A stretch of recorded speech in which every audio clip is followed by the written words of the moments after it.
Nella magnifica cornice di Palazzo Pepoli a Trecenta, sabato 20 novembre, la contessa Marina Grimani, il suo mito, la sua leggenda, hanno intrattenuto un pubblico numeroso che si è lasciato incantare dalla rappresentazione teatrale con letture tratte dal racconto della scrittrice Elsa Vaccari.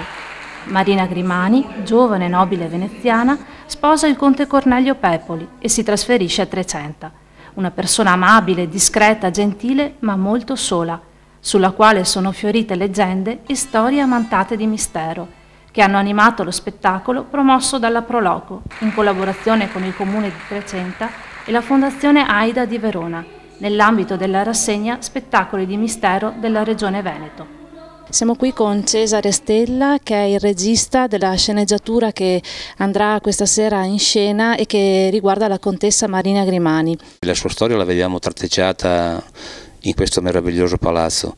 Io ho solo cercato di mettere insieme quello che è la sua storia reale attraverso un particolare momento che ho immaginato legata a una sua immaginaria storia d'amore. Questa sceneggiatura mette insieme Marina Grimani, questa contessa che arriva a Trecenta, ha un personaggio che io reputo importante dal punto di vista storico come Guccione dei Contari, anche se non è quello il vero personaggio, ma un suo scudiero, Lorenzo di Soragna, che rappresenta l'ideale sentimentale di Marina Grimani. Chi era nella realtà, al di là del mito, Marina Grimani?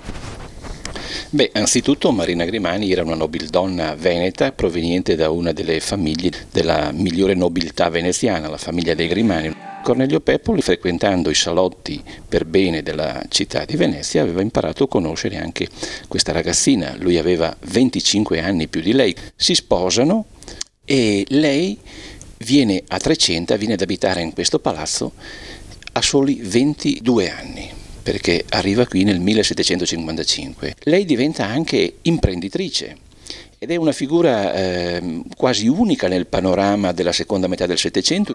Nella seconda metà del Settecento siamo di fronte ad una nobiltà gaudente che vive di rendita, che sperpera. Marina Grimani invece ha un'altra mentalità e lei riorganizza l'azienda di Trecenta, riorganizza anche le altre aziende e si serve di questo palazzo per controllare tutte le proprietà dei Pepoli.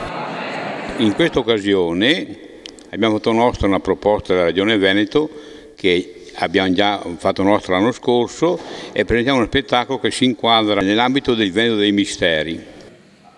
Quest'anno ci è stata proposta questo lavoro sulla contessa che abitava in questo palazzo, quindi già il fascino legato agli ambienti, alle leggende, comunque a questa cultura popolare legata al territorio per noi è molto affascinante.